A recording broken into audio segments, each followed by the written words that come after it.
Every great leader, every amazing person that you look up to has made mistakes in their past that they wish they could take back. I know, I definitely do. But what if I told you that they weren't just painful mistakes? They were redefining moments in my career. They helped me to be the leader I am today and have taught me a lot about how to navigate and lead the people that I work with and that are around me. And that's what I'm talking about in today's episode. The biggest career mistakes I've made and what I've learned from them that's made me a better leader. And I hope that you can get something out of this too. Hey, I'm Tash, Pieterse, Certified People Leadership Coach, and I'm excited to talk about this topic with you because I know that this is something that holds so many emerging, new, and established managers back because we are constantly trying to sidestep making mistakes. We're trying to avoid making mistakes, and that actually impacts our ability to make an impact, drive better results, and actually to build trust and respect with the people around us. Mistakes isn't a bad thing. What we do after we make mistakes is the defining moment. What I'm going to talk about today are the three biggest mistakes that I've had to navigate in my career, like going over my manager's head, like breaking some privacy laws and having to try and figure that out, and venting to the wrong person and it getting back to my manager. Now, those have been pretty significant across my career and they've really changed the way that I have navigated things moving forward from there. And so I hope that they might offer something in there for you. With each of these mistakes, I'm going to talk through the situation, what I learned, and how this applies to leadership and how you can use this to make you a better leader as well. So let's dive in. Mistake number one, going over my manager's head. Now, let me just set the scene here. So I had this really great idea. This was my first HR job. So I'm talking about over 15 years ago. And this was an idea that I really believed in. And it's something that I knew would make a difference. The team that I was working in was really understaffed and had huge high volume workload. It was a public sector organization, so there wasn't a lot of money to go into it. And I pitched this idea on creating a help desk, which would help to triage HR inquiries and HR things that came to the HR team. But my direct manager wasn't really interested in it. Didn't really care. He didn't really want to invest the time and money into it, even though it wasn't actually going to cost that much because I was going to use the internal IT team.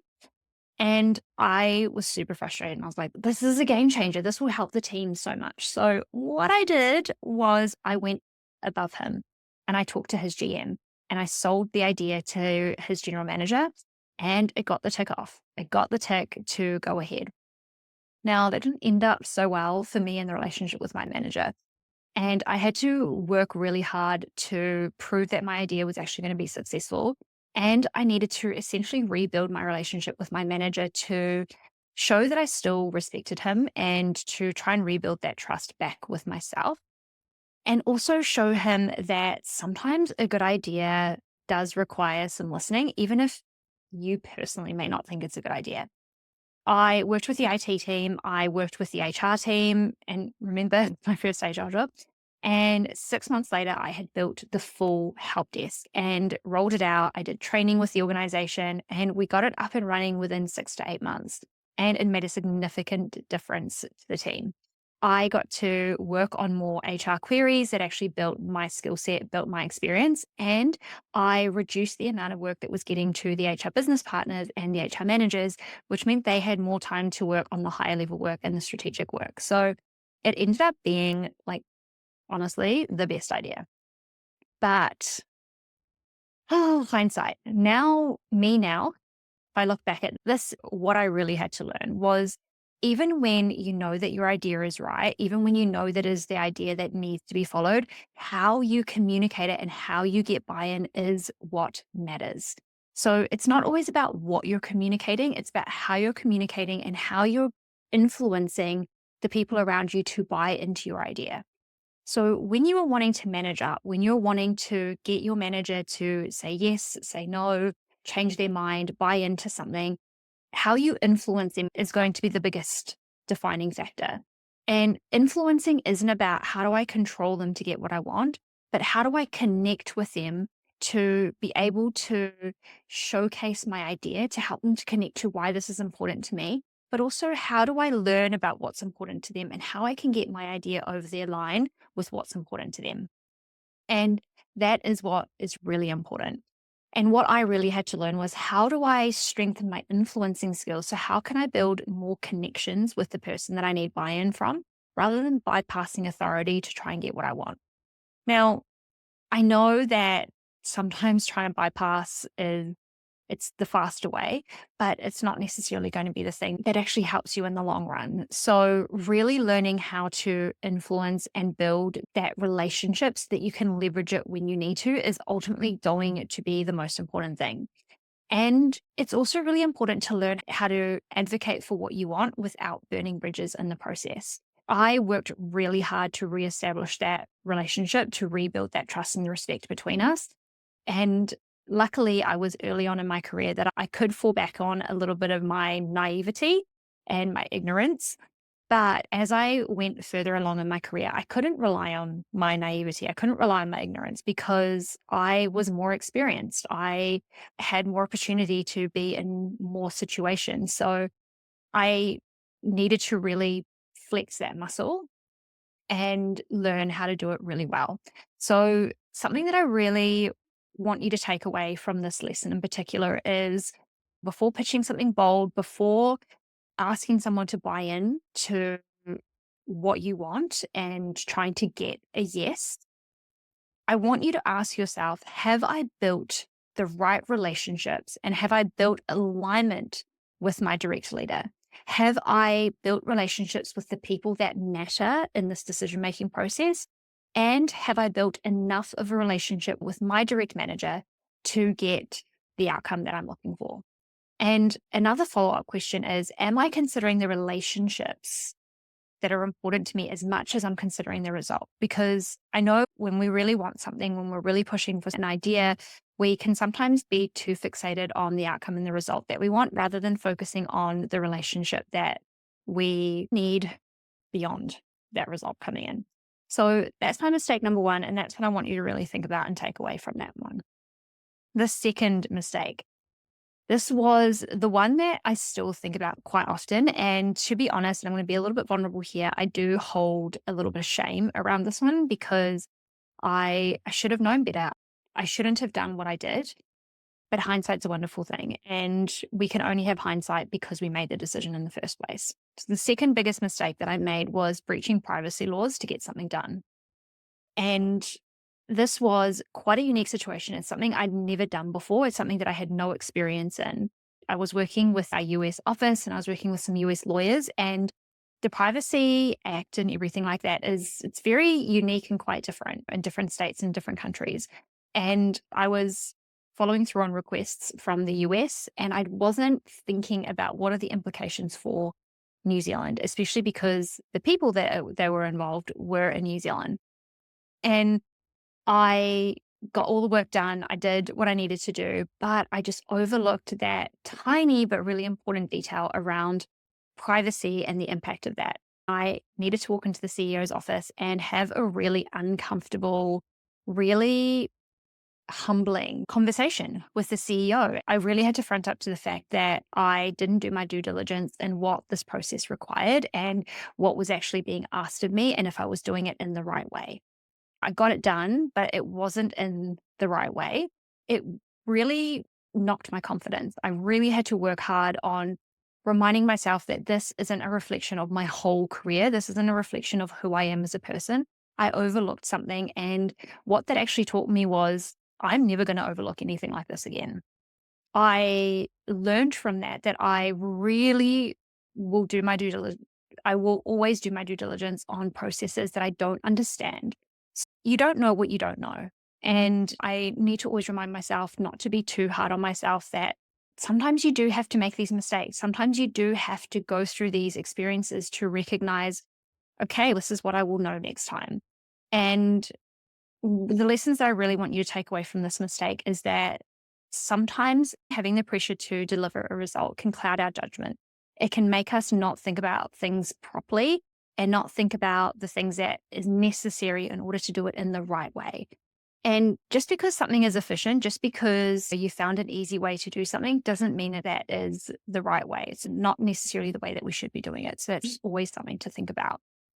And being a great leader isn't always about taking action. It's about taking accountability and looking at what is the proper way to do something. Sometimes we can sidestep process, sometimes we can sidestep policy because there's some gray area. But when it matters, we need to make sure that we are compliant where it is required and that we're doing the right thing.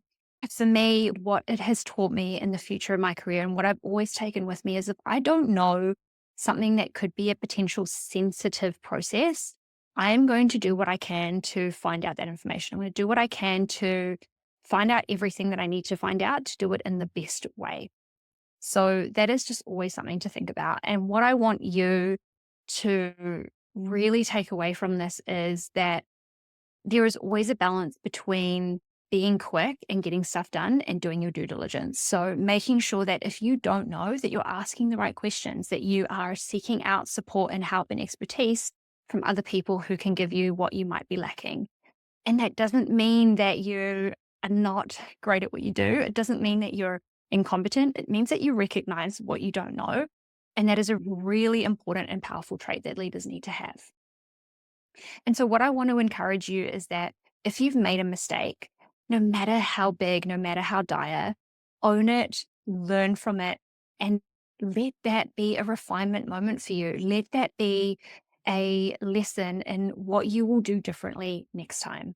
Because what I said at the beginning of this episode, it's not the mistake that's the problem. It's what you do after the mistake. It's what you do as a follow on from that mistake that matters the most. And that's what you need to pay attention to. That's where you want to be putting that energy. All right. Mistake number 3, complaining to the wrong person. Oh, this is a doozy. It's in the scheme of things, it's not absolutely atrocious, but it's also just not good for really showing your values and showing what you want to be known for. So I was in a really terrible space with my mindset, and I was getting more and more frustrated and resentful in my work.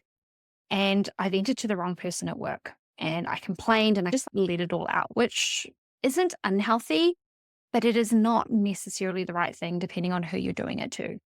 And the words that I said got back to my manager and I really had to confront it and it was awful. I still remember walking into her office and needing to confront it. Afterwards, I was really glad that I did confront it because it was deteriorating our relationship. It was making everything so much worse. The longer that I wasn't talking about this, the longer I wasn't telling her my side of this experience, the worse it was making our relationship. But I then had to rebuild that trust and respect on why I didn't front it and why I was talking about her to other people behind her back. And that was a really shitty moment for me about how incongruent I was with my values because I want to be someone who has integrity. I want to be someone who's trustworthy and respectful and kind. And I wasn't that person. This was 12 years ago that this happened. And it's something that I've carried with me forever. When I think about having difficult conversations with people, I always come back to that situation. If I had been upfront with her earlier, that would never have happened. That getting caught in that way would never have happened. And now I use it as a reminder for me that I need to be having these tough conversations. I need to be telling people things that are uncomfortable, that I don't want to talk about, that I don't want to tell, but that are necessary to tell because it's going to be the best thing that we can do for our relationships. And it's going to be the best thing that we can do for moving things forward. So I had to sit with that discomfort, knowing that it was going to bring me comfort later on because I was resolving this issue. The lesson in this is that trust is fragile. Trust is something that can be taken away just as easy as it is given. And so we need to be really mindful about how we're using the trust that we have with people. And knowing who to confide in with our challenges, with our worries is super important. Look, everyone needs to vent. Everyone needs to complain. It's a human nature. Make sure that you're doing it with the right people. Make sure that you have the support people around you to support you. So when you are a manager of a team, your team members are not those people. Your team members are not the people that you're venting and complaining to because it's not their job to hold you. You need to have your support network in place to support you, whether that is a safe space with your manager, whether that is someone outside of the workplace that you can talk about these things with, but making sure that you have who you need around you to be able to deal with things before they become really bad. And something that I really want to ask you is when you are about to vent or complain, is really challenge yourself. So instead of venting and complaining, ask yourself, is this something I need to address directly? Is this something that I need to talk to someone specific about to get the outcome that I'm looking for? Or is this something that I need to deal with myself? And what am I looking for? What am I hoping to get out of this complaining? Am I looking for a solution, or am I just looking for someone I can dump this on? Because if you're just looking to dump, you need to maybe find people that are more appropriate for that. Why this is really important is the cultures in our organizations and our teams is built on what we allow and what we tolerate. And if we tolerate complaining and venting without accountability, without ownership, we're creating cultures that can end up becoming quite toxic because there's no ownership and accountability for what we're experiencing.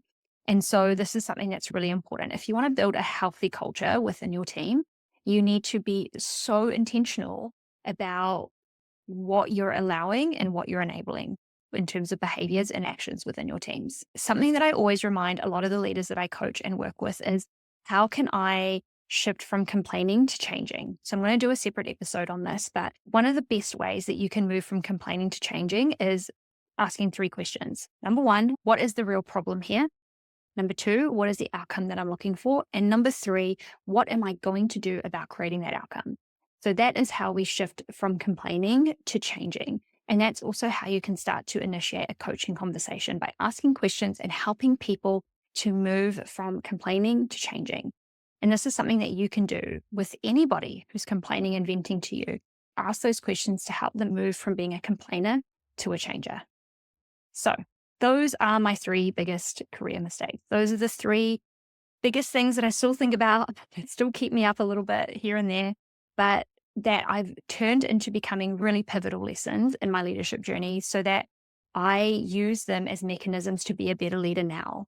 And I then recognize that if I can make these mistakes, so can my team. And I've come out okay because I had people around me that supported me really well to move through these situations. And that's what I now create for my team, is how can I support them when they make mistakes, when things are really hard? How can I support them to move through that? Because that's going to enable them to build their leadership capability as well.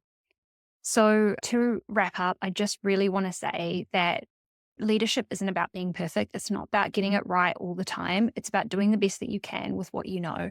And that is all that we can do. And every time that you make a mistake, because you will, really ask yourself, how can I turn this into a lesson that will ensure that this doesn't happen again? That we want to make sure that we're not repeating the same mistakes, and that shows that we're learning from our mistakes. And if you are looking for support and coaching in a community of people who you can learn and develop your leadership skills, join the Leaders Lounge. It is the coaching community for new and emerging managers, so that you can have a place where you develop the right skill set, you strategize in real time, and you get the coaching and support you need to be a better manager. So if learning and development is scarce and few and far between in your organization, this is an accessible way to get monthly coaching, monthly mini modules, and community and support with people who are on the same journey as you. So if you want to know more about the Leaders Lounge, pop into the show notes and find out more. I would love to have you. The doors are open and you can jump in anytime. All right, I'll leave this episode here. I hope that you've taken something really useful away. As always, please let me know what you thought. And if there is a topic that you want me to cover, let me know on Instagram, LinkedIn, or email. I'd love to hear from you. Have a great rest of your week, and I'll be back in your ears and on your video next week.